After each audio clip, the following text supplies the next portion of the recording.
Hard ডিস্কটা খুলে দিতে বলুন। অফিসার, এই সিসিটিভির ফুটেজটা মানে না নিলেই কি নয়, মানে এই ব্যাপারটা একটু আপনি ফেভার করুন প্লিজ। সরি অফিসার, ভুল তো একটা হয়েই গেছে। আপনি যথেষ্ট ফেভার আমাকে করেছেন, এই বিষয়টায় আপনি আরেকটু ফেভার করুন। আপনার কাছ থেকে একটু ফেভার চাচ্ছি। আপনি শিক্ষিত সচেতন মানুষ, আপনার অনারে আমি আমার যতটুকু করার আমি করেছি। স্যার, হার্ড ডিস্কটা আমার লাগবে। হার্ড ডিস্ক না দেন, পেন ড্রাইভে কপি করে দেন।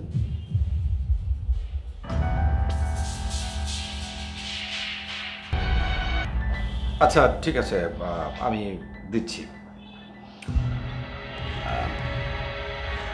আচ্ছা, নিয়ে যান, দিয়ে দাও, দিয়ে দাও। ওকে, তবে চার্জশিটে যেন বিষয়টা না আসে। সেটা দেখা যাবে। আসুন আমি আপনাকে আমার পিস থেকে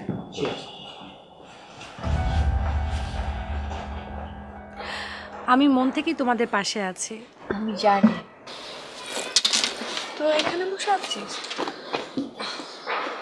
আপনি তাহলে কবিতা আমাদের সাথে পরিচিত হওয়ার জন্য অ্যাপয়েন্টমেন্ট করেছেন, নাকি অন্য কোনো কথা আছে আরো? তোমাদের বাড়িতে থেকে আমি আমার পুরো ইউনিভার্সিটি লাইফটা কাটিয়েছি। শুনলাম তোমরা দেশে এসেছো, তোমাদের সাথে পরিচয় নেই, তাই পরিচিত হওয়ার জন্যই। শুধু পরিচিত হওয়ার জন্য? আপনি আমাকে ডিরেক্ট কথা বলতে পারেন।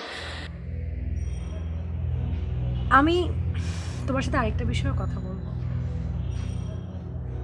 তাহলে বলুন। দাদাজান খুবই ভালো মানুষ, সরল আদর্শ জীবনের পথে চলেন। ওয়েট, আমার দাদা জানার কথা আমাকে ব্যাখ্যা করতে হবে না।